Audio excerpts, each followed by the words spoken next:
Okay, perfect. Okay, thank you, Lucia. Okay, so welcome everyone. Thank you for joining here today.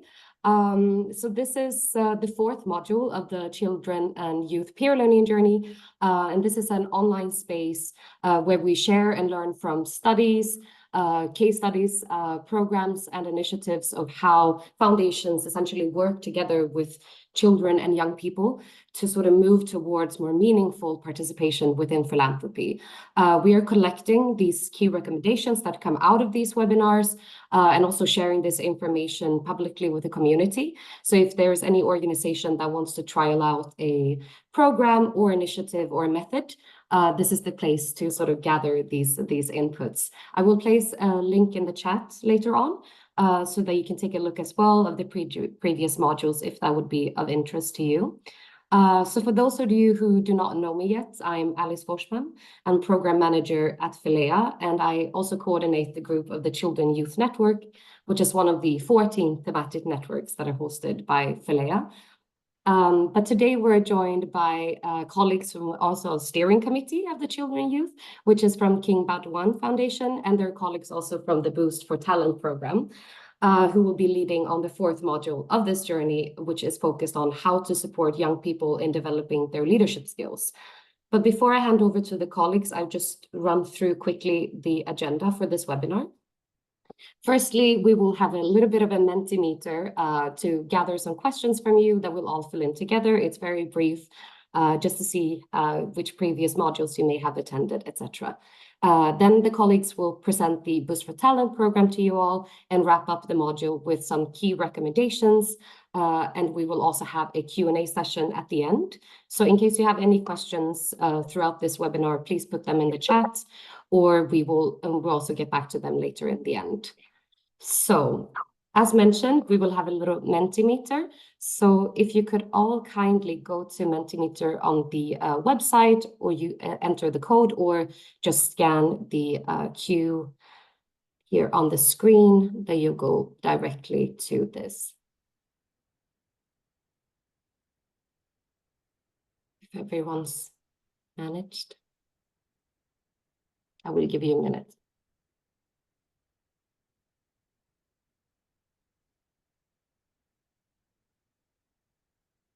I believe everyone's managed to join. Okay. In that case, I will share the Mentimeter with you all on the screen. So the first question was, is this the first module that you're attending out of Children and Youth Peer Learning Journey? So I think it's a bit half-half almost, but that's good to know. Oh, exactly half-half. That's that's nice. Good to have some new faces as well.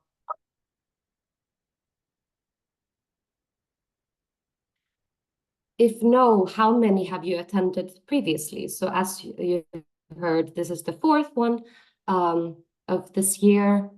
Okay, this is the first. All three. That's nice to see. The first one. Okay. Even number once again. So just a quick question on how did you hear about this peer learning journey of the children and youth? If it was from a colleague or over an email, possibly from me, social media or other.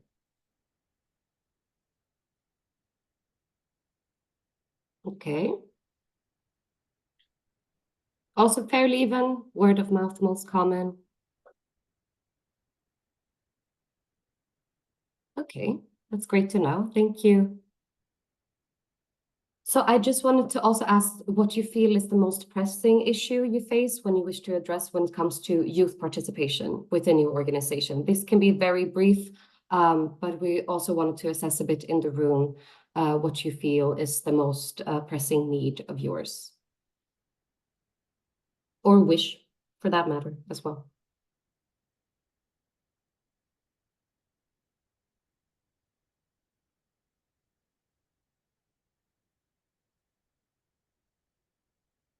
Okay, ensuring enabling conditions.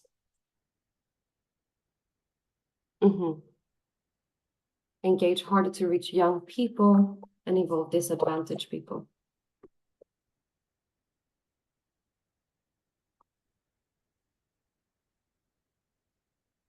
youth participation for what? Yeah. Motivate young people for a long-term project. And how do we engage with young people constructively who have been radicalized politically? Very important question as well.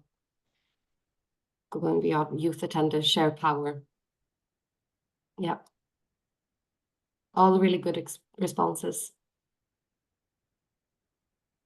So that brings me to my other questions in regards to this. So what is your hope for this peer learning journey? So what you hope these sort of exchanges can help you address this issue, or if there's anything you'd like to share, it can be brief or yeah, just a hope.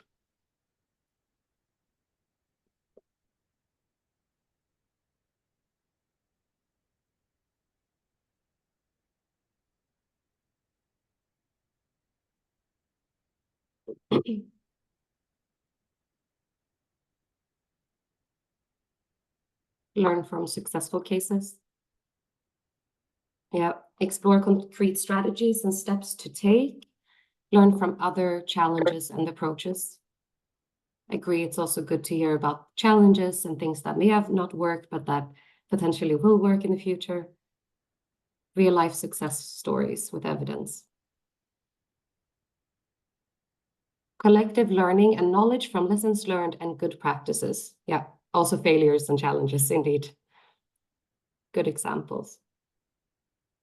Okay, thank you everyone for sharing that. And then the last one, what would you like the next module to be focused on? So for example, how to reach young voices, or any sort of method that you would like to trial out, or anything you've heard that could have possibly interest you and that you would like to trial.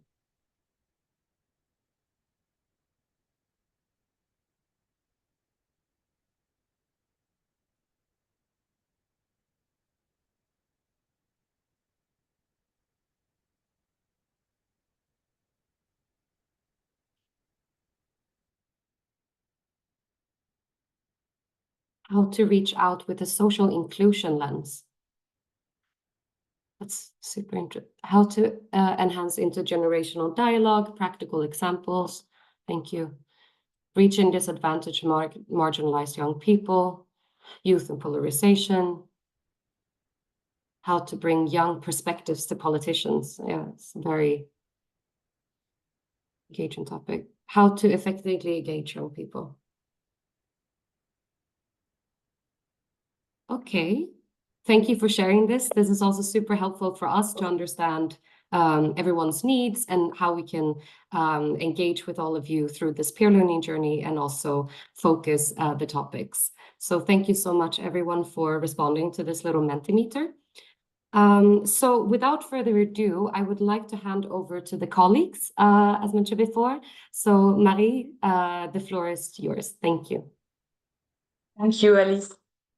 We are going to share a PowerPoint. I think Yamina will do it right now. In the meantime, hello everyone and welcome. Thank you very much for joining this new Philia webinar on youth participation, which, as you know, is hosted this time by the King Baudouin Foundation, KBF in short. My name is Marie. I work in the KBF mostly on topics related to child poverty and housing. And I'm here today with my colleague Yamina Krosa, who is the general manager of the wonderful youth program that she's going to present you in this session. This program is called Boost for Talent, and its goal is to support and empower talented youth from disadvantaged backgrounds in Belgium to succeed in higher education and to enter the job market.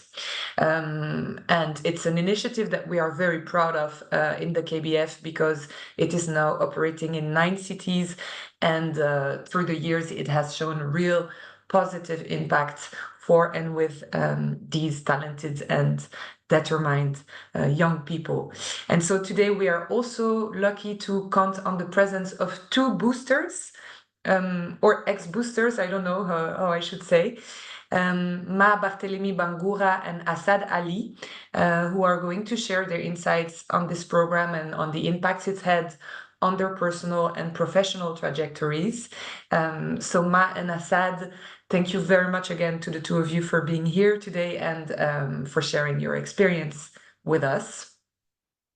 And now, before giving the floor to Yamina for the deep dive into the Boost for Talents program, I just wanted to give you a little bit of context and background on the King Baudouin Foundation, for those of you who don't know too much about it.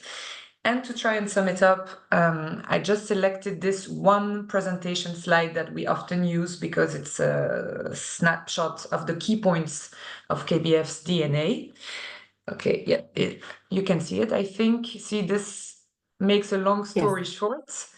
So the King Baudouin Foundation is a major independent public benefit foundation, which is based in Belgium and exists since 1976, so almost 50 years. And ever since its creation, KBF's ambition has been to be an actor for change and innovation with a clear vision, improving people's lives and making a lasting positive impact on society. And not just in Belgium, because KBF is also involved in Europe and the world, and notably in Africa, South America, and Asia.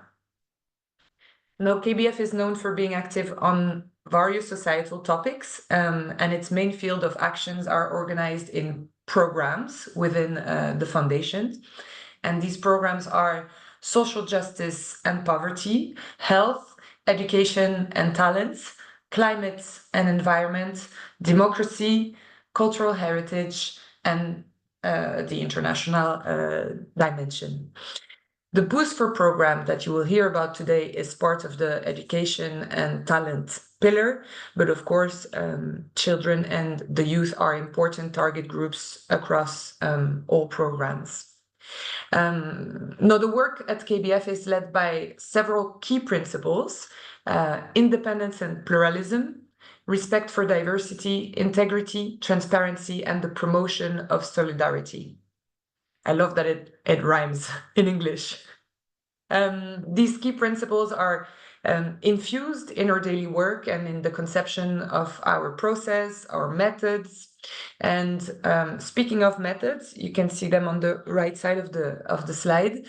I guess a specificity of KBF is that for every field of action the foundation is involved in, our work relies on a strategic mix of methodologies and tools. And this includes grant making, but also advocacy, gathering different stakeholders around the table, mobilizing citizens and listening to them, carrying out research, sharing knowledge, and providing strategic communication and philanthropy services to donors. So these range of methodologies are our toolbox, and our recipe for impact is to try and combine them as much as possible. So the idea for us is that by strengthening the capacity of organizations and people, and by fostering collaboration between philanthropes, the civil society, social enterprises, universities, KBF is seeking to create a more equal playing ground for all. And most importantly, it's aiming to empower individuals and communities to overcome challenges and build a better future for themselves and others. And clearly, I believe the Boost for Talent program is a stark illustration of that ambition applied to young people. So now is the perfect time to give the floor to Yamina, who will tell us all about it. So thank you already for your attention, and I wish you all a pleasant and inspiring session. Thank you, Marie. And hello, everyone. My name is Yamina Crossa. I am the General Manager of Boost for Talents. I'm really happy to participate in this FIDEA module today. Thank you so much for having us, Alice and Lucia. I'm very excited to share with you everything about the Boost project and our experiences with the very talented youth we're working with in Belgium to support them to reach their full potential in their lives and on the labor markets. Like Marie said before, we are joined, they are already in the room, by two Boost students, Ma and Assad, who will be sharing their experiences too. And Ma will be sharing a video that she created, and we will also share the testimonial of another booster, He's an alumni now. His name is Mamadou. And both videos will be very touching and moving, so stay tuned for that. So I'll start with the presentation. So this is Boost for Talents. The Boost project has been started in 2011 by the King Baudouin Foundation and the fund Sophie Naboel for Education and Talent. The reason for creating Boost is that there were statistics published by the OECD about youth growing up in socioeconomic difficult circumstances. So for instance, one of those numbers that we saw in the statistics was that youth that are growing up with parents that have a level of education that doesn't go beyond secondary school, only 12% of these youth will reach a tertiary level of education themselves. So that's really shocking numbers. Beside that, it was also shown that in Belgium, it takes 4 generations for children born in low-income families to approach the Belgian mean income. So those are really startling numbers. We're not the worst in Europe. For instance, in France, it's 6 generations. This is really shocking, I feel. But there's also better in the Scandinavian countries. It's about 2 generations. So we believe, and so did the King Baudouin Foundation and the fund Sophie Naboel, that that's not a statistic that we have to just accept and live with it. We want to challenge those statistics, and that's why Boost was started. So we decided to start a program that was working with a certain target group. So we're working with teenagers until they are young adults. We select them when they're in the 3rd secondary year of secondary education, when they're 14, 15. We will see a timeline further in the presentation. But when they start in the program, they're in the 4th year of secondary education, about 15 years old. And we support them for at least 6 years. So they start with us for 3 years in the secondary education, and then we support them until they reach at least a bachelor's degree. And if they want to continue to reach the master's degree, we also support them to go that far. And on top of that, we also support them to find their spot on the labor markets. So we're working with youth from disadvantaged backgrounds. Those are all youth living in underprivileged families.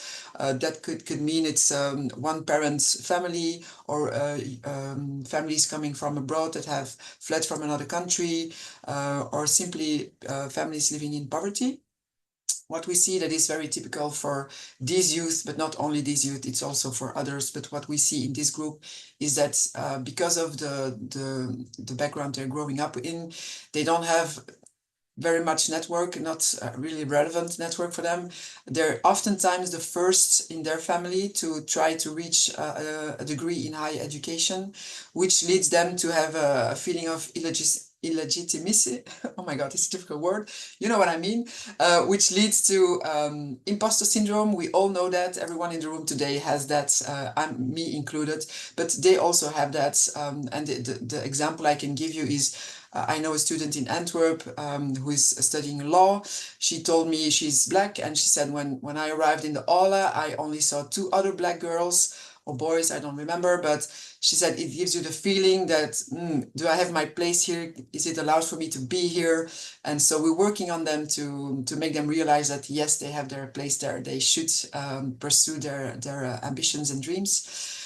We also see that because of their difficult background, sometimes they can have loyalty conflicts, trying to pursue studies that are unknown to their parents or their family. So that's really a challenge. And also we see that many of those families live in smaller living arrangements, so they oftentimes don't have a place to study, and when there are several children, that makes the situation even more challenging. But what we also see in these youth is that they're really talented youth. That's why we call Boost a talent program. It's not a program where we support people that are, or youth that are living in poverty. That's not the focus we want to handle. So we're working with talented youth. We see that they have a lot of resilience. They are really determined to reach their goals. They have a high motivation.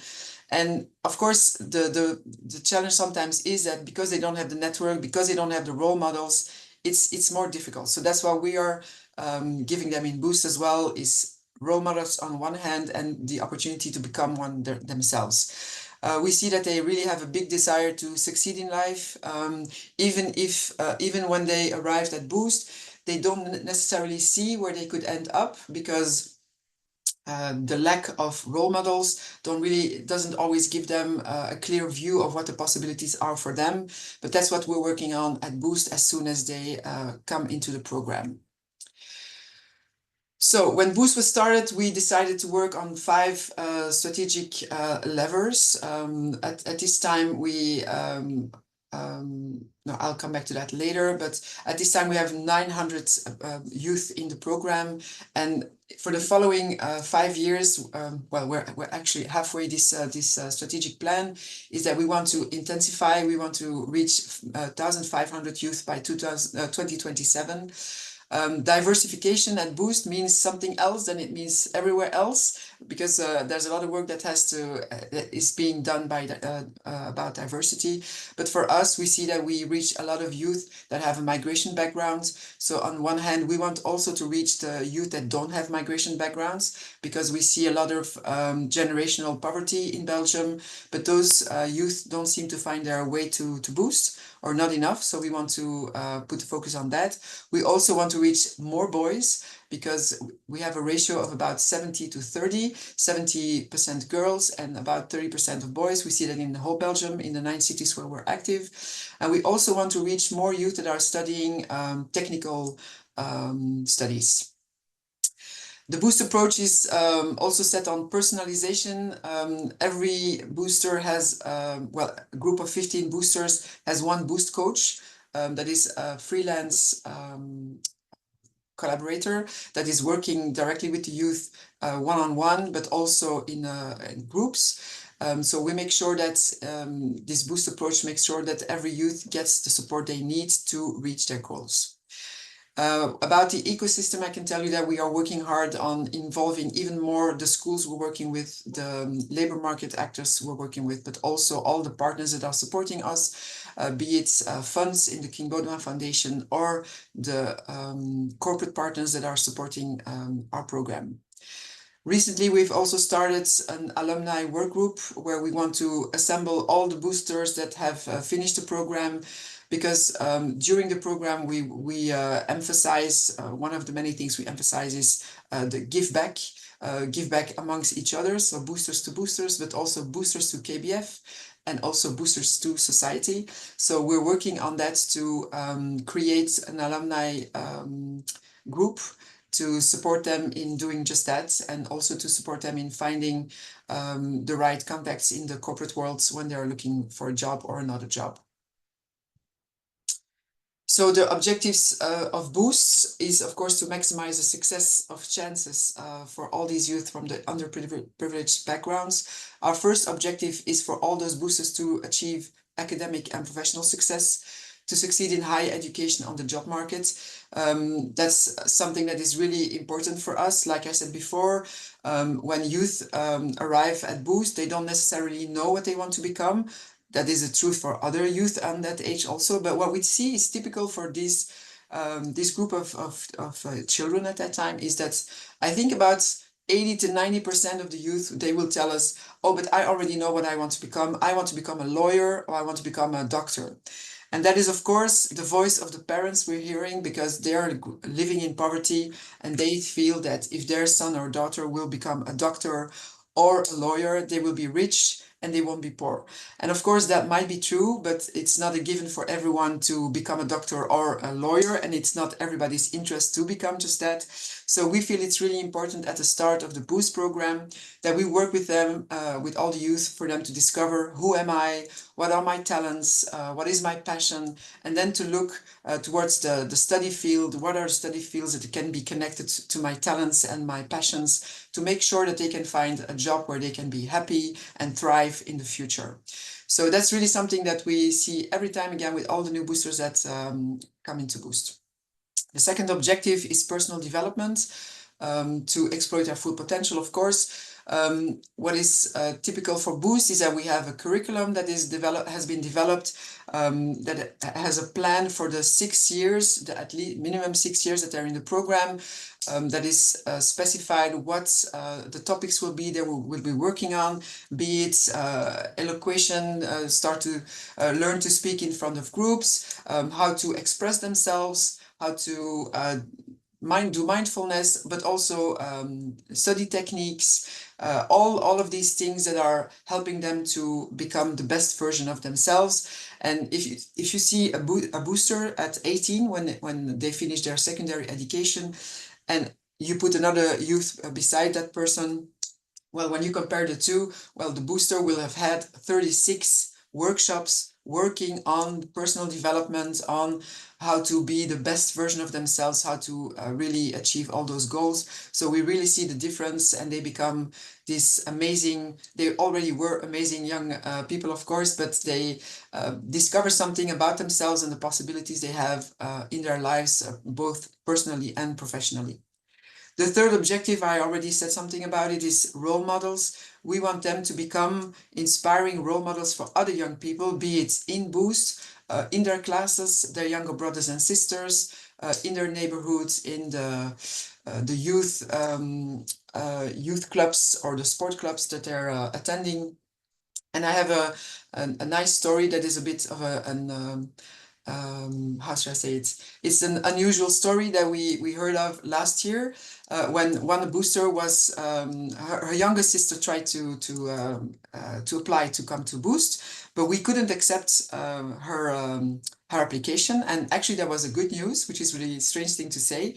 But actually, what happened is that this family came from Syria, and the parents had a good degree in Syria and a good job. But when they arrived in Belgium, they faced the challenge that the diploma wasn't really valid here, and so they lived in poverty here. But when they were witnessing the trajectory of their daughter, and they saw that she was achieving all these goals and getting this degree in higher education, they got inspired to take up their studies again and got a new diploma. And because of that, they had a better job, and so they weren't from an underprivileged background anymore because they were financially strong. And so we couldn't accept a younger sister, which was a first in Boost. And it's really nice to see that being a role model goes beyond other youth.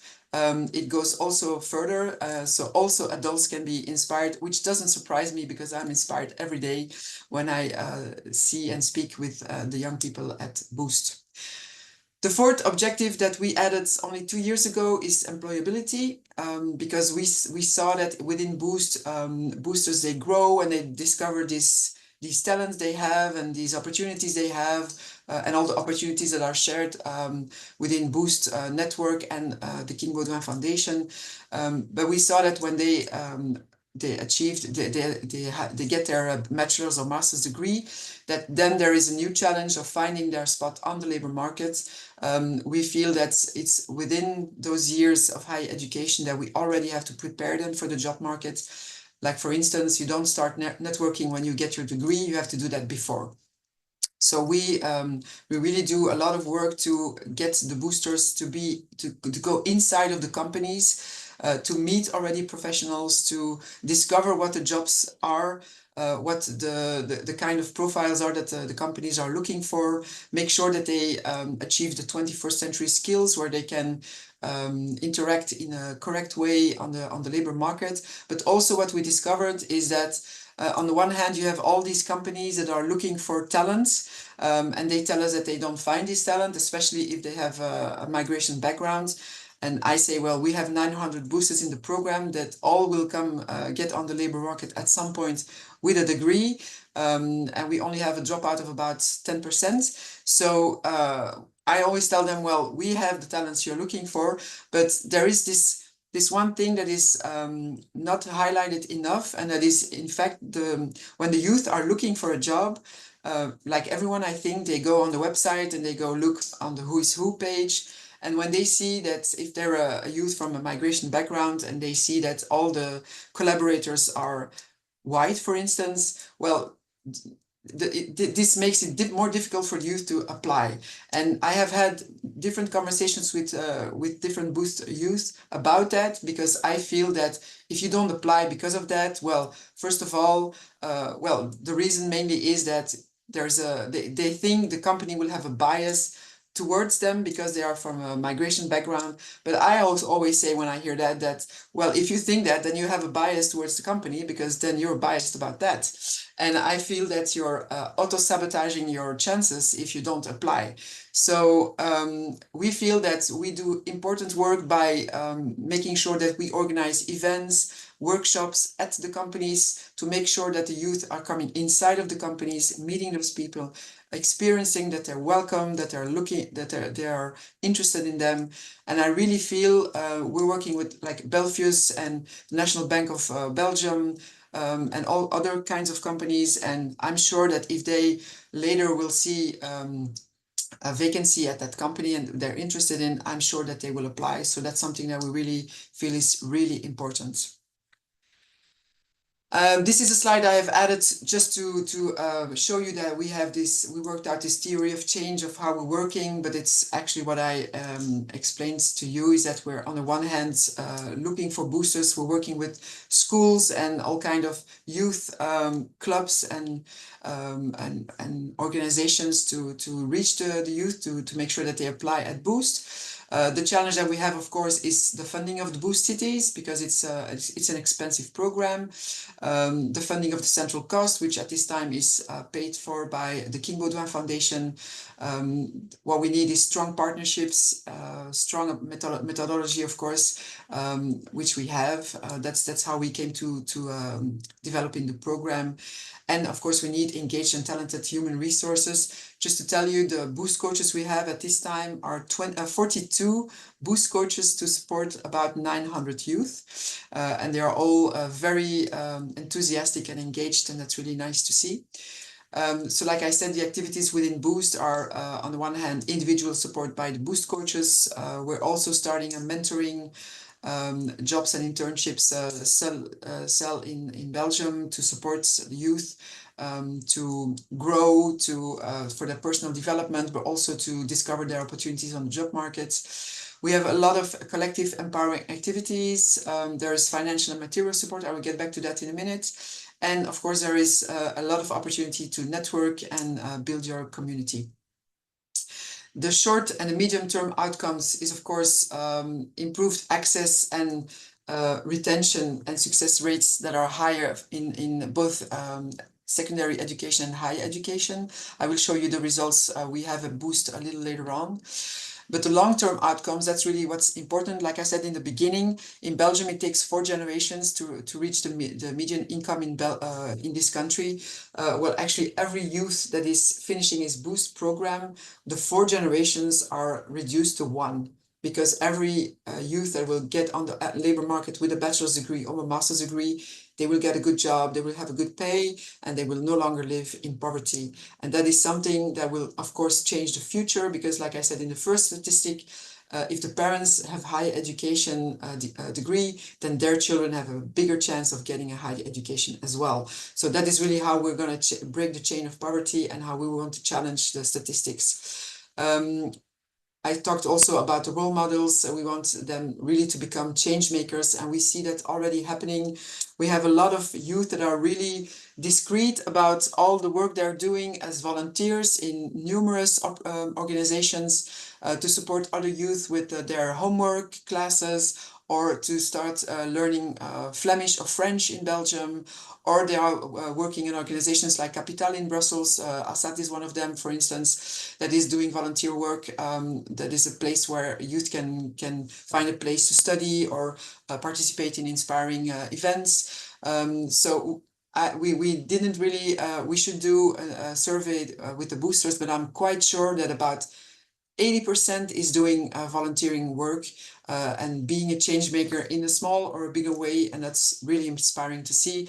And the reason for that is that they feel, that's what they tell us, that they feel that they received a lot from Boost and the King Baudouin Foundation, and they want to do some give back. We are also, we want to be a national inspiring network and pool for for people from underprivileged backgrounds to find their way to the job market. We're sure that by participating in the program and reaching for those goals, that there will be less violence, less risks in radicalism in the vulnerable communities, better inclusion, and of course, that's maybe the most important, is less waste of talents, because there's so much talent in Belgium that we're so happy to give them the opportunity to excel in that. We're also gathering a big network of companies and philanthropists that are engaged for these equal chances for these vulnerable youth. So we decided that we have 3 levels of impact that we're targeting. That's on one hand the boosters, the boost students, the families and the schools, but also the local communities and the job markets. What I want to add maybe is that when I meet people from companies, oftentimes they will start telling me that they're interested to helping these problem youth. And I always tell them this is not a problem youth, this is youth living in problematic situations maybe, or vulnerable situations. But these are all youth that are really talented, and we are supporting these youth reaching their goals of higher education degrees. And I'm really proud to say that we have youth, of course, trying to be a lawyer and a doctor, because we have them as well, but also ITers, IT management things, or maybe teachers. There's really the whole range of all the possible studies you can do is represented in Boost, and that's really great to see. So at this time in Belgium, we are active in 9 cities. The 10th city will start in 2025 in Hasselt. So we are active in Brussels, Antwerp, Liège, Verviers, La Louvière, Mons, Ghent, Ostende, Eupen, and Hasselt. Like I said, about 900 active boosters. At this time, we have 145 alumni, and our goal is to reach 1,500 boosters by 2027. Like I said before, the support within Boost is on the one hand an individual support, one-on-one coaching by the Boost coach, to support them in their academic trajectory, where we see with them, do they need any support to succeed in their studies. Then there is a collective approach with the workshops we organize, the cultural activities, and the language courses they can follow. There's also a material and financial support. So every youth that starts in Boost, they get a refurbished laptop. We are partnering with Digital for Youth, which is a Belgian branch of Close the Gap, you might know. We also give the boosters a grant of 2,400 euros they can use within this 6 years participation to invest in their personal development. That can be, for instance, do cultural activities or sports, because we feel it's not because you live in financial difficulties that you don't have the right to culture or music school or sports or whatever, or when you want to do an Erasmus and you need some support, that you can use this grant to do it. And last but not least, there is the Boost community, the network that we have within Boost, within the King Baudouin Foundation, and all our partners, the contacts, and the many, many opportunities that make sure that a lot of boosters were able to have a foreign education experience, doing either an international baccalaureate or maybe a bachelor's degree or a master's abroad, which is really a great opportunity, and we love to see them find their way there as well. So this is the timeline of the program. Like I said, in the 3rd secondary school, we do the call for candidates. When they enter into Boost, we support them, like I said, for at least 3 years. So 3 years in the secondary education and at least 3 years in higher education until they reach a bachelor or maybe a master if they want to continue. And post-graduation, we still get them to stay with us, close to us, to make a to come into the alumni network and make sure that they transition in a successful way to the labor market. The kind of activities we do with them is like every group that starts has a kickoff meeting where their peers and the network is invited, and where we officially present them. So there's a kickoff. We do every year also a Boost Talks. If you're ever in Belgium that time, I will make sure to send the invitation to Alice and Lucia. You're very welcome to join. We also celebrate all the boosters that get their degree, whether it is going to higher education or when they get their bachelor or master's degree. We are partnering up with Nike and organize a Nike Day every year. And the groups also go on a weekend where they can reach cohesion before starting a year. There are student days, student jobs, language courses. We work together with different companies to organize conversation tables.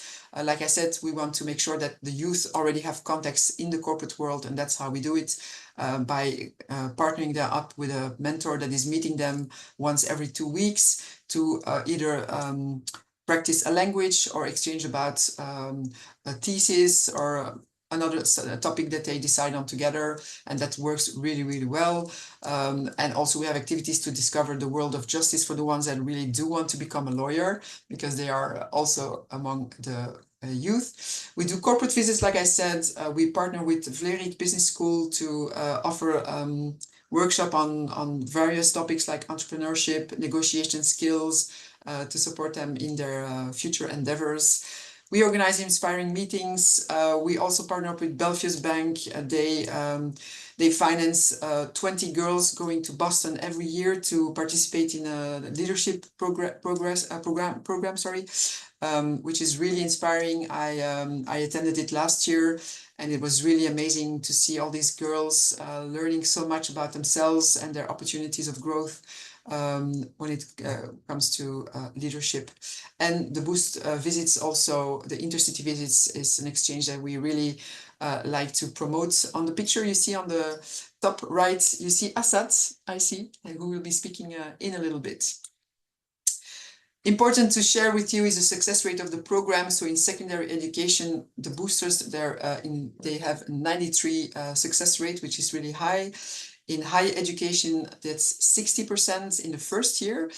We only have the numbers on a national level. In Belgium, it's 39%. So we can really see that Boost is making the difference there.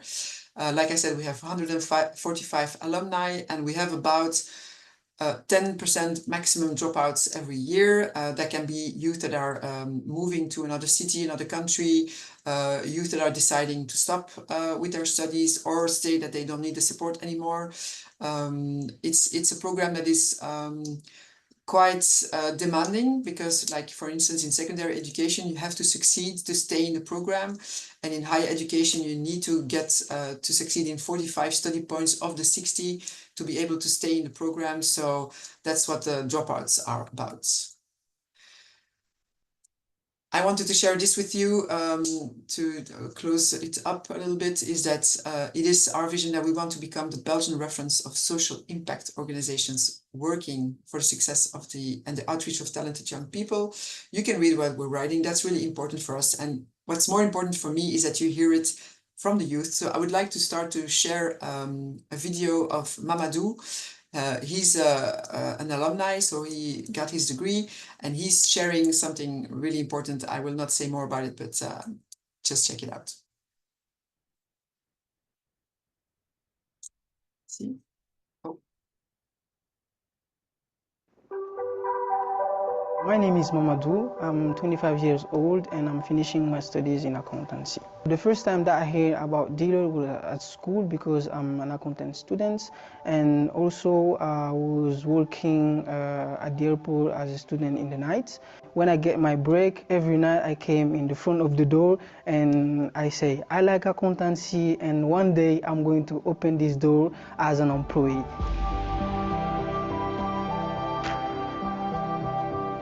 One day I was at home, and I'm a part of King Baudouin Foundation, who named Boost, who are working with BFACE, and BFACE partners call me, Mamadou, we have an opportunity for you. You should apply for a job at Deloitte. For me, okay, what? Deloitte? Really? I didn't do it the first time because I didn't believe it. You know, I came a neighborhood where you can't see yourself in this kind of companies, you know. And she called me back again. Okay, Mamadou, you should apply for this job. So I did it. My plans for the future is working for Deloitte. Also, I would like, maybe if I'm hired here, to working for Deloitte in London or New York. Why not? One of my strongest points is working with numbers and also analyzing figures. I think I'm the good place at Deloitte, and they have a lot of figures here.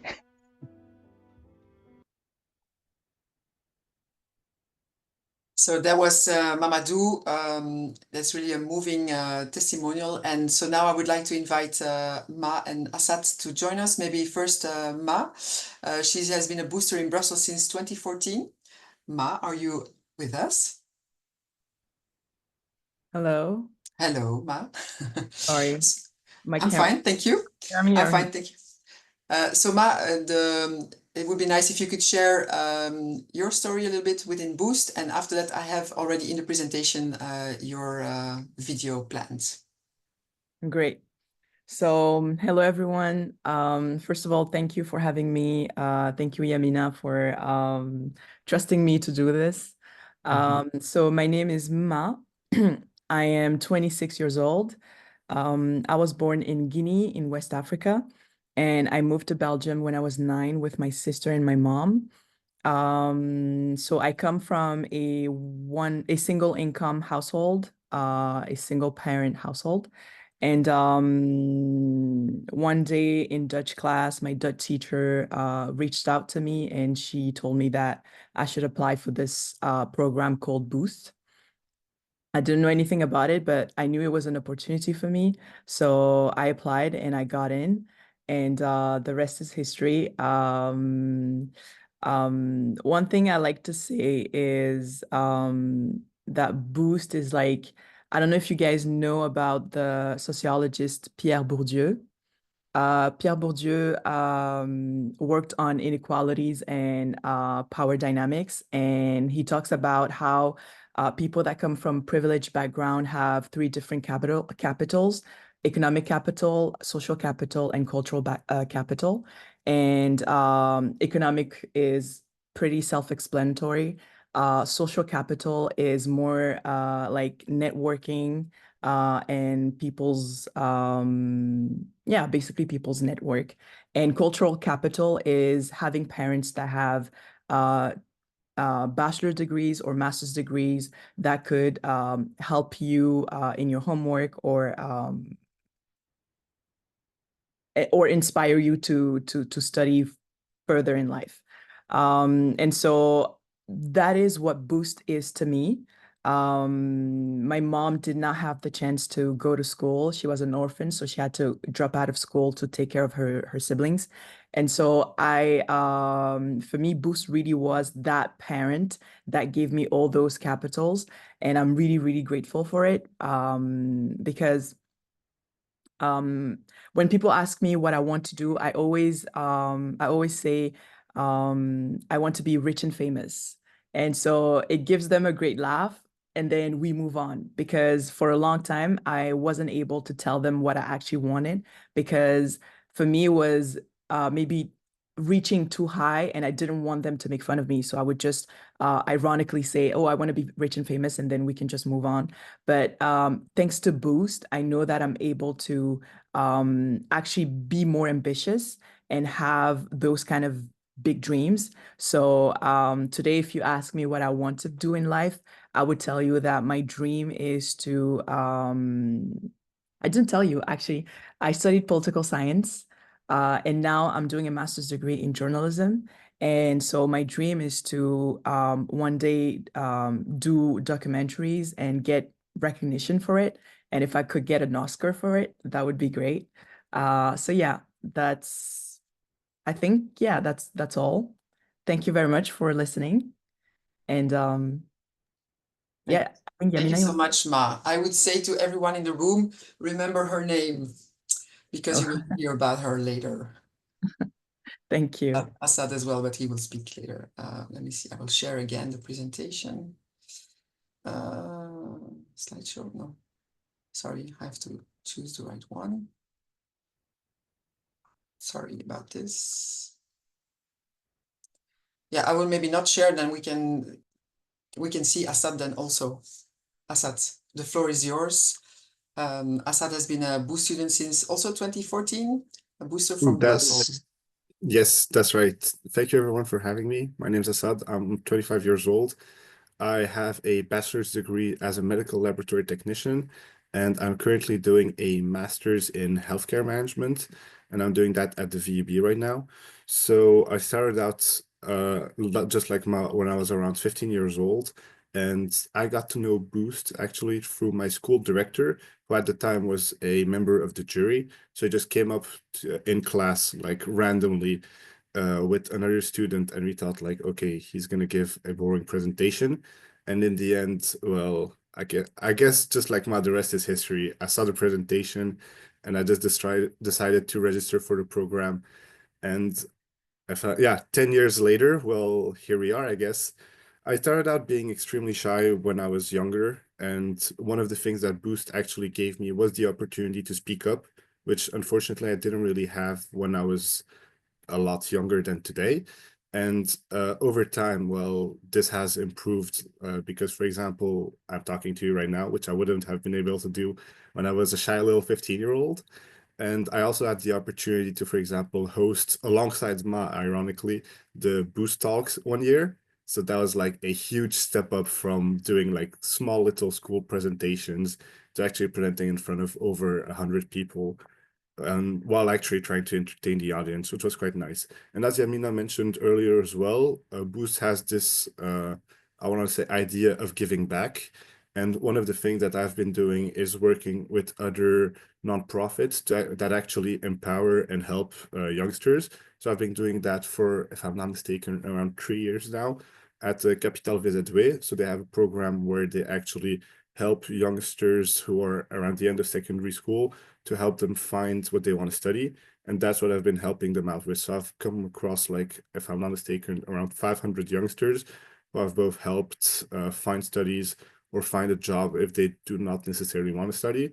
And I've been doing that at Boosts themselves as well. Like I have a few like students who are in the beginning of higher education who I try to help actually take good first steps, because as you saw, the Belgium median in higher education isn't necessarily the best.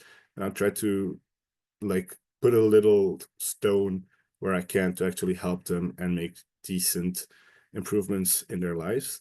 So again, thank you for having me, and feel free to ask questions because I saw a little message in the chat earlier. Yes. Thank you, Assad. I realized that I forgot to share the video. Maybe Ma, you can say something about how you got to make this, and then I will share it. Sorry for that. Great. So again, through Boost, I found out about this opportunity called it was a something about becoming a global reporter for Team Harmony. And so I applied because that's something that I really wanted to do. And the project came about around the whole George Floyd situation. And so all the hate and racism that was rising again because of that event. And so Team Harmony reached out to young people around the world, asking them to work on videos, highlighting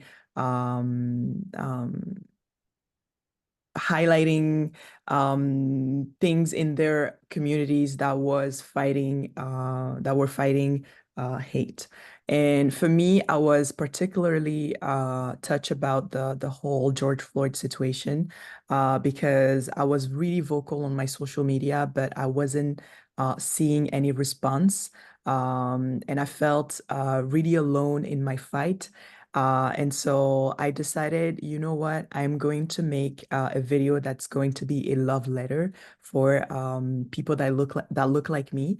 And I want them to know that there are people around the world that live the things they live, that go through the things they go through, and that their stories are heard and are being shared on different platforms. So yes, it's mostly a love letter, but it's also a testimony. So yes, Okay. Thank you, Ma. We'll be sharing it now. thank you.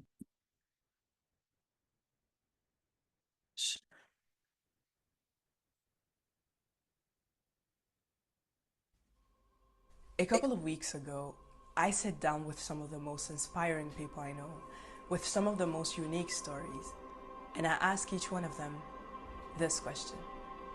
How does being a Black woman affect your life? People think because I'm a strong Black woman that I don't have feelings. So they hurt me without any filter. They think that, oh, she can take it, but that's not true. En tant que femme noire, je me sens moins protégée. Qu'est-ce que ça veut dire? Ça veut dire que, par exemple, dans le milieu médical, ça a été prouvé que les femmes noires sont plus négligées parce qu'on pense qu'elles supportent plus facilement la douleur. Ou bien si, par exemple, je dois témoigner ou dire quelque chose, j'ai l'impression que ma parole sera moins prise en compte parce que je suis une femme noire. Ma manière de parler n'est jamais assez bien. C'est toujours considéré comme étant trop ghetto. I'm often reminded that my kind of beauty don't fit the standards. Ma personnalité est souvent réduite à de simples stéréotypes. Souvent, on a l'image de la femme noire comme étant agressive, qui ne sait pas se contrôler en fait. Je dois à chaque fois prouver que j'ai ma place dans un milieu qui est à majorité blanche. En me caractérisant ainsi, je pense que leur but c'est vraiment de me remettre à ma place et de me faire comprendre que ma place est tout en bas de l'échelle sociale. Most of the people that made me feel that way were people within my community. Qu'est-ce que tu as essayé de faire pour remédier au fait que les gens te considèrent comme ghetto? En présence de personnes non racisées, j'ai tendance à ne pas trop faire usage d'argot. I try to express my feelings differently. I try to be more precise in my emotions and even try to use more words to be understood more. Souvent, je cache une partie de moi-même pour ne pas plonger dans ces stéréotypes-là. Est-ce que tu as déjà essayé de faire quelque chose par rapport à ça? Non, parce que je considère que c'est la société qui doit changer et pas moi. Qu'est-ce que tu veux que le monde sache sur toi? Que j'ai une personnalité aussi complexe que la vôtre en fait. Mais simplement que moi, j'aime être une femme noire. I want the world to know that I wear my hair the way I like and I'm not looking for your validation. Je ne chercherai plus à m'assimiler pour être acceptée. À vous, laissez-moi parler comme je veux. Je ne voudrais pas qu'on me déshumanise. Je suis une personne comme toutes les autres. Je n'ai rien à prouver par rapport à qui je suis ou à quoi je ressemble. The world should know that I cry too. What does that mean? That means that I'm vulnerable, I have feelings, I can be down, I'm not always strong, I can be weak because I'm just a human.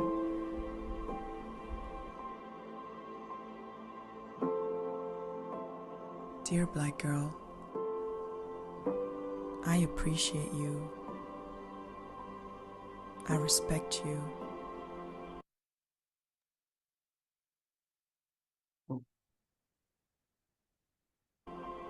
I see you. I see your essence, your vulnerability, your beauty. Wherever you are, whatever religion you practice, whatever language you speak, whoever you love, you matter. Your story matters. Your life matters.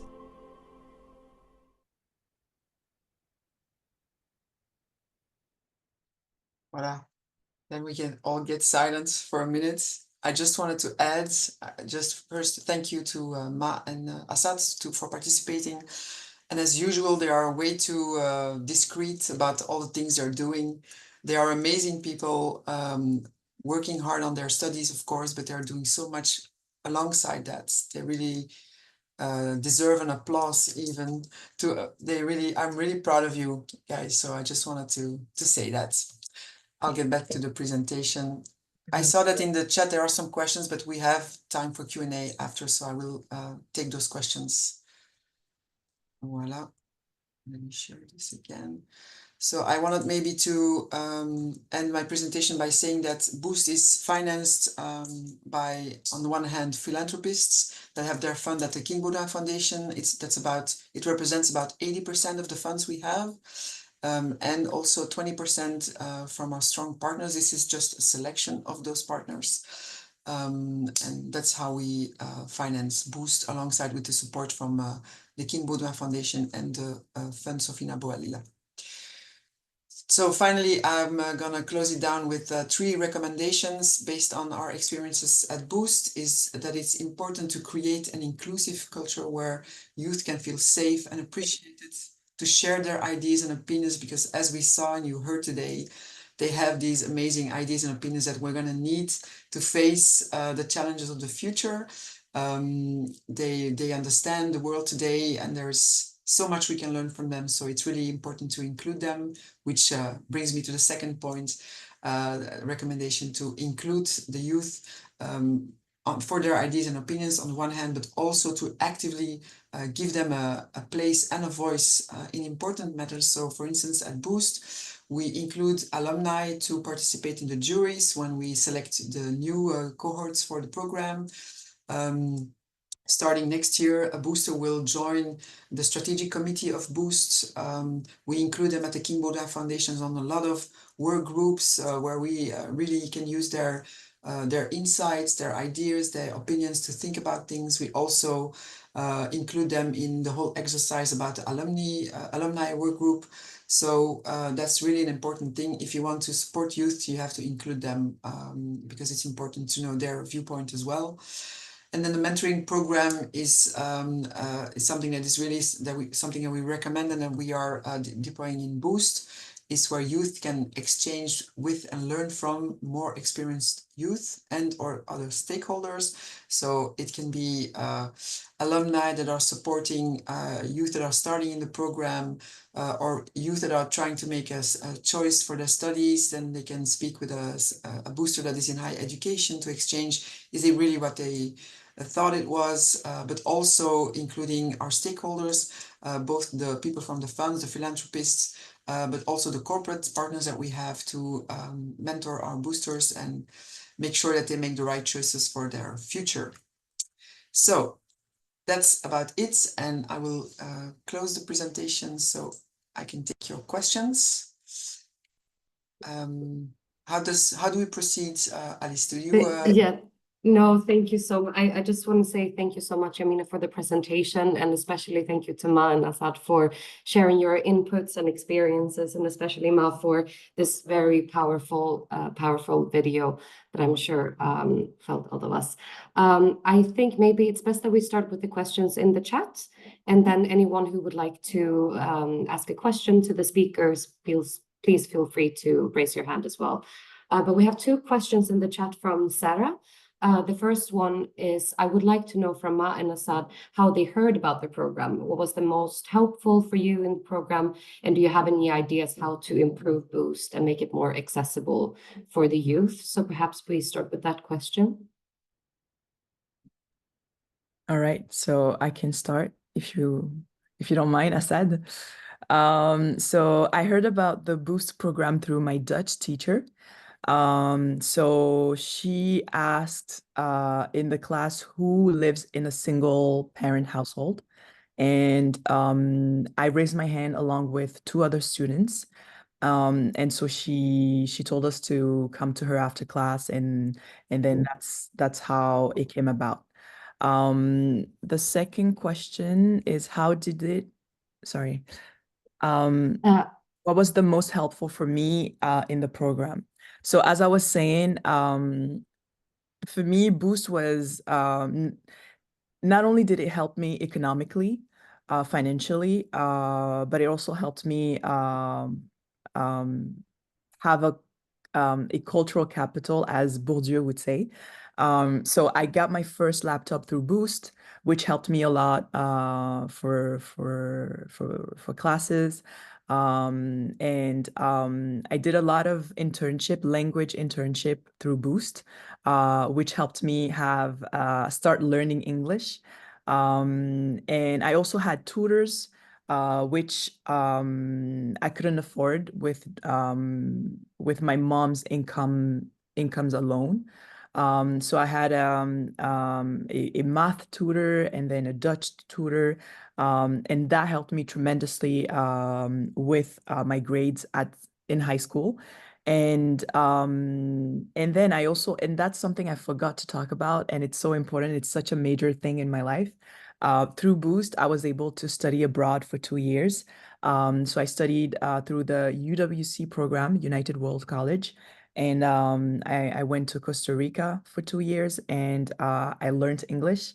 And I studied IB, the International Baccalaureate. And so throughout my whole my life, basically, because I've been here for now 10 years, Boost has been the thing that's been pushing me to achieve everything I've achieved. I've got all of the opportunities I've got was through Boost. And whether it was financial or just helping me broaden my network, it was all through Boost. So for me, I owe Boost a lot. And I really cannot wait to get to where I want to get to be able to give back. So yes, I don't want to take too much of your time. Assad, the floor is yours. Oops. All right, no worries. I'll just do the same thing, question by question. So how I heard about the program, as I said, my school director was a member of the Boost jury at one point. So he just came in with an older booster who was, if I'm not mistaken, 2 years older than me. So she was around the end of her secondary school. Secondary school. And they just came in, presented the whole program to the entire class. So it wasn't like a pre-selection that they had done. They just came in, presented the whole thing for, if I'm not mistaken, around 15, 20 minutes. And I was actually quite interested in what they had to offer. And that's when I actually decided to just sign up. And I actually went over to that girl who presented the whole thing to ask for advice for my registration. And I also went to my school director, because you had to fill in a recommendation from a teacher or someone who has, or someone older than you, basically. And I just decided to go to him to actually fill that in. And the most helpful thing in the program for me has definitely been the network that I've been creating, whether that be with fellow boosters in other cities who we are working together with as boost captains. So quick little resume, we are basically ambassadors in this cities that we're at. So I'm in the Dutch part of Brussels, and I'm working with people from other cities, building other let's say programs within the program. So some of the things, for example, are mentoring programs or other things. And especially the network, which has been helping are, for example, for student jobs. So one of the things I had the opportunity to do, for example, was work at the King Baudouin Foundation at the reception, but also doing some encoding within Salesforce when I was a bit younger. So I definitely would say that that has been the most helpful thing. And in terms of ideas, I guess the more cities you have, the more people you can reach. So that's the only thing I see up until this point. So yeah, thank you. Thank you so much, both, and thank you for the question. Thank you for sharing. Before I go to Sarah's second question and hand over to Annette, because I see your hand is raised, I actually have a follow-up question to this, because I what do you feel was the thing that really convinced you after being approached regarding the Boost program to really get engaged and join? If there was one thing or two you could share. For me, I guess it would definitely be the workshops, because I was someone who was really introverted and just stayed at home.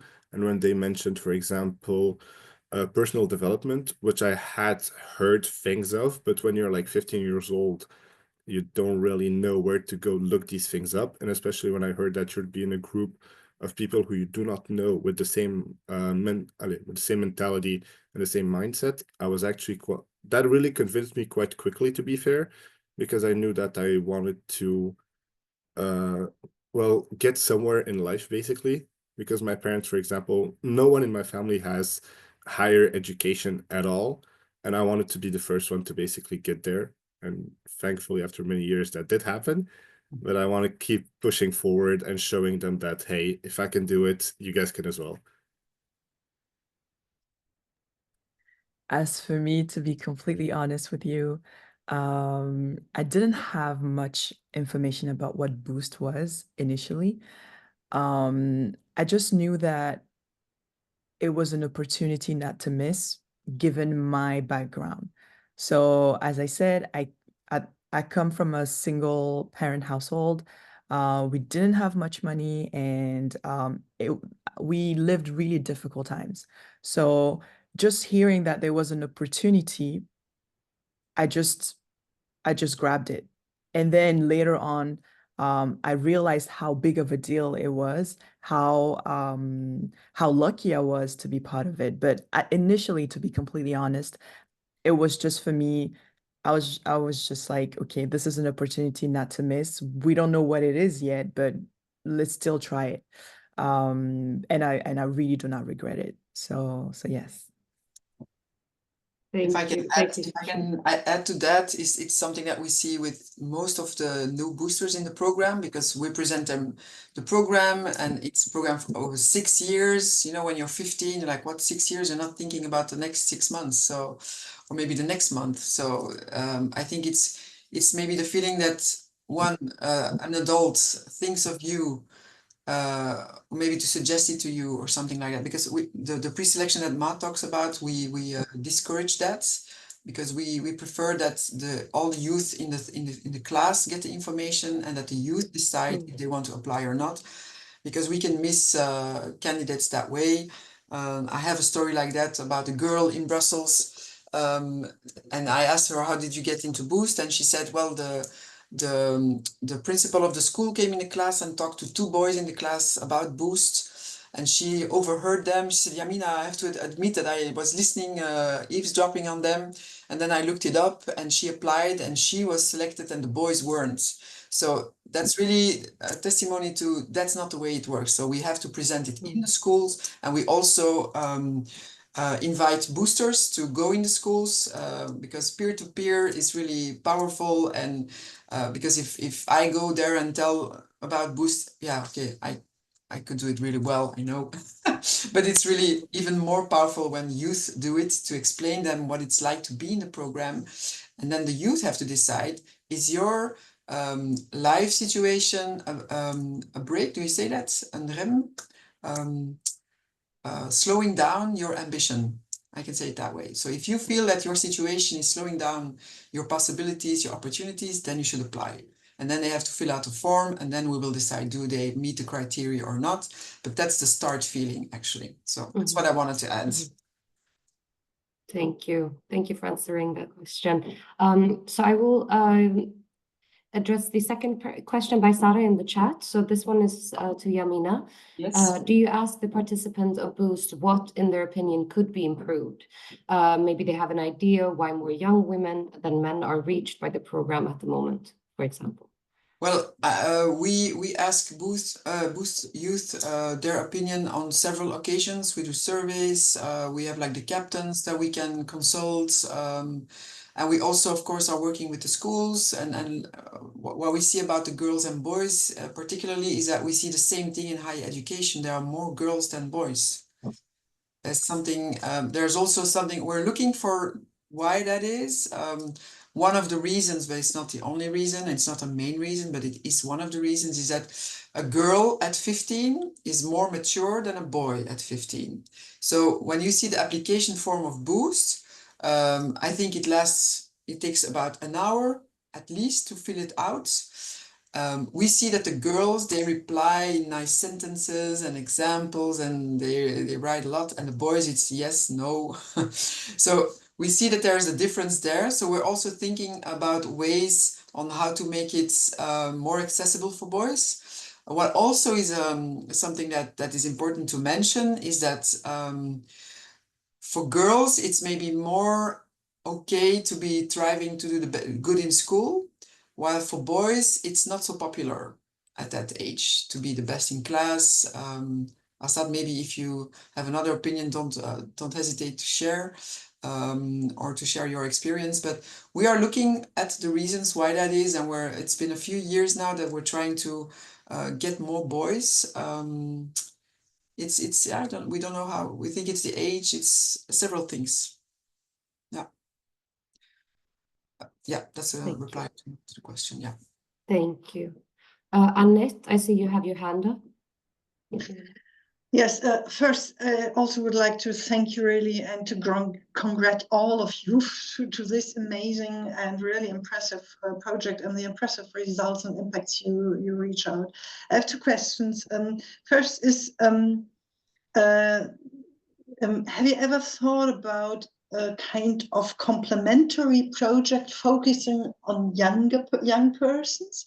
Why I do ask this? Because we know you are working a lot on self-confidence, self-management, also personality development.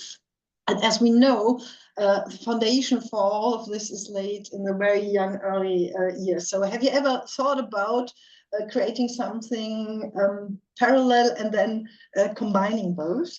This is the first question. And the second is, when I've listened to you, I just thought about the project in France Macron launched on some years ago, un jeune, solution, je pense, I guess they call it. So it's also a kind, I don't know a lot about whether they have such an impact as you have, but they are working a lot about bringing enterprises together with young persons and bridging the way into the working field. This is maybe also the question Susanna had. So this, if you have heard, or if they have heard of you, maybe they have been impressionated by your work and therefore he created it, but maybe it would be interesting. Yeah. So, one single point maybe, for me, it was very important to listen how long you work on this. So this is another example which shows how important it is that foundations follow a long road and stay on a long way in a project and not to be out too early, even if you think maybe now about how to make it bigger and to transfer it to a systematic approach. So thank you very much. You're welcome. I have to say the first question, I didn't understand the subject you said. Did you think about working more on? A kind of complementary project which focus on the early ages of young persons, because personality development, self-confidence, the foundation for this is laid in the early years. Yeah, I agree. And thinking about a kind of boostering or sponsoring project, because I guess the system you choose, boostering by mentoring, is really the most important point of the project. Just a word to say that the foundation has been really active on the topic of early years and early childhood for the past 15 years. So there is like a whole sub-program dedicated to younger ages. And of course, the type of mentoring or the type of projects we would develop is completely different with younger ages. But I'm thinking, for instance, of a really big project, which is subsidized by the foundation and the public authorities. And it's a project that aims to train kindergarten teachers to work with kids who come from disadvantaged backgrounds or from diversity, from different types of families. So it's quite a high level project, because we've been training trainers and now these trainers are training teachers, and the idea is to have a more inclusive school system for these kids from a really young age, because we know that the school system is a place where social inequalities exist and are deepened if nothing is done to create an even ground for the kids. Mm-hmm. And what I can add maybe is that we see there's one city, Verviers in Wallonia, where there's an organization that started to work with the youth that are 2 years younger than when you can apply to come to Boost, to prepare them to apply to come to Boost. And that's something that happened without our knowledge. We just know that this is a housework organization, something like that. Homework organization. And they decided to start a program to prepare youth to get into Boost. So they really understand that it's a game changer for the youth. Voilà, so I wanted to add that. And of course, your question, if I can say, Annette, is so true. But we had to make a choice somewhere. So you have to start somewhere. And of course, it would be great to start in the first, second, when they're 12 or when they're 8. We know, but we have to make a choice somewhere, and it's a really expensive program, but this way we can make it work. And like Marie said, we are doing also other projects with younger ages, and there are all kinds of other projects also in Belgium. But yeah, sometimes you have to make choices. That's what it is. Okay. Was one more Thank question? you. Yeah. Yes, there's questions in the chat as well. So one is from Julia. She'd like to know, how are the teachers in the schools involved in the program? So if the program is presented by KBF to the school, or is the school a partner in the beginning? Yeah, so we work together with a lot of schools in the cities where we're active. Boost, the Boost coach, is going to all the schools to present the Boost program. So first they contact all the schools, and we try to make sure that boosters can go in the classes to present the program to the students. And so that's how it works. So we're working together with the schools directly, but we also launch our call for candidates on social media, through our partners. We also contact youth organizations and sports organizations, and all the stakeholders in our network are informed about it. So yeah. And I think that we last year had almost 700 candidates, and we had 189 spots to fill. So it's heartbreaking, I can tell you. To be in the jury of Boost is sometimes knowing that 1 out of 3 you're meeting is only going to be selected. So 2 out of 3 will not be selected. Thank you. Thank you for sharing. Thank you for your question, Julia. There's another question in the chat from Susanna. She is wondering, how do you link the young people to the market opportunities? Are any private sector companies engaged in the program? Yeah. So what we see at Boost is that the corporate world is very, very, very, very interested in Boost and in our boosters. And of course, they would love to just share their vacancies, and then we send our boosters, but we're not going to do that, because we have also our goals of growth and the costs that we have. So we work together with, first we look at what kind of partners do we need, then we go looking for those partners.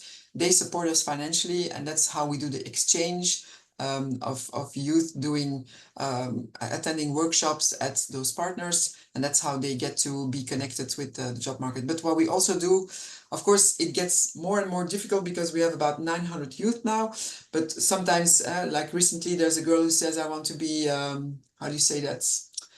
The medical position where you help women give birth. I don't know what the... Right, sage-femme, I don't know how you say it. Sage-femme, yeah. That helps deliver the babies, and she said, I want to become that. And Midwife?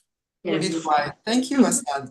A midwife. So within my network, I know someone that is head of such a department. So she's going to go there, and so we try to do these connections, but of course it gets more and more difficult as we grow. But we're starting a national mentoring jobs and internships cell to make sure that works in a better way. That's something that we're working on as we speak, actually.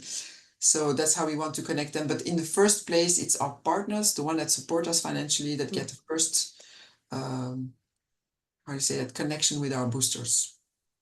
Yeah. Thank you.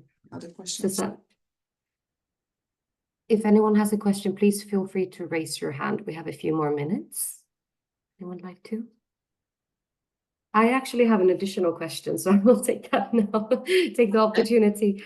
So Yamina, you mentioned that indeed you do consult, let's say, the boosters regarding the program, etc. And I would like to know sort of how this happens when you consult them regarding, improving the program or potential wishes to develop, etc.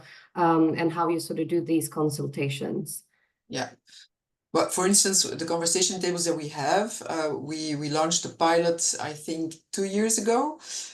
We launched it for 3 months, then we launched it for six months, and then we did a survey with all the boosters that participated, also the mentors at the companies, to ask the boosters what was it like? What did you like? What didn't you like? Is it long enough? Is it too short? Is it too long? So that's how we asked for their feedback. And then first they said it's too short. So then we launched conversation tables for 6 months. Then they said it's too long. And so now the conclusion is that we're going to do it for 4 months. So we really try to this personalization that we talked about is we really want to see what do they need and how can we offer it. So that's like one of the examples. I don't know, Asad or Mai, if you have another example, but for instance, the captains he talked about. In each city you have captains, and really one part of their role is when the Boost coach, they plan all these workshops built around the curriculum that we have. And they really get to participate with the Boost coach in the preparatory meeting with the supplier. And then the supplier is going to, we tell them, well, what we want for this workshop is this, and that. And then the booster can say, oh no, but that we already had. We prefer to have this or that. So they can really participate in choosing the content of the workshop that they're getting. And also, we oftentimes ask the boosters, what kind of companies would you like to visit? Because that's what they're interested in. Of course, the curriculum in the secondary years is set, because we really have a plan for that. But I think that's a bit the way that we're asking for their inputs. I don't know, Asad, do you have another idea maybe? I think you mentioned all of them, to be fair. Yeah. And also the conversations with the Boost coaches themselves definitely help to shape the program, especially when we're in higher education, when you have already had those previous workshops. You can try to like personalize it and actually talk about the relevant skills and workshop that you need at that point. And they kind of always take that into account and try to personalize the program to help as many of us as possible. So yeah, and they also, definitely do ask for the feedback. And also there's like a form that you need to fill out asking what do you thought of the workshop, what could be improved, and so on. Yeah, the service after the workshop, of course, also. Yeah. I also feel like Boost Weekends is a great opportunity to tell our coaches what we expect for the coming year, or what we would like to have as workshops, or to experience, or how Boost could improve, or how they could support us even more. So the Boost Weekends for me have been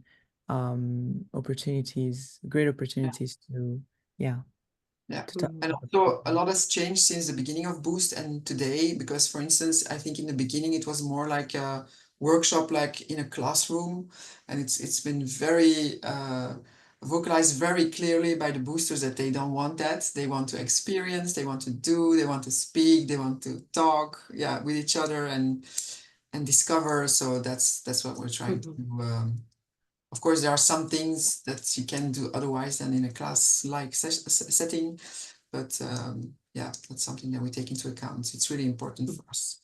Yeah, it's their program. So, and maybe if there are no other questions, something really important, and I think I said it yesterday to Asad, is that for us, the dream goal would be that one day Boost will be led by boosters, that we have Boost coaches that are boosters, or were boosters. So that's really something that we're aiming at. That would be really great. Yeah. Voilà. That sounds fantastic. That's a nice way to wrap it up as well.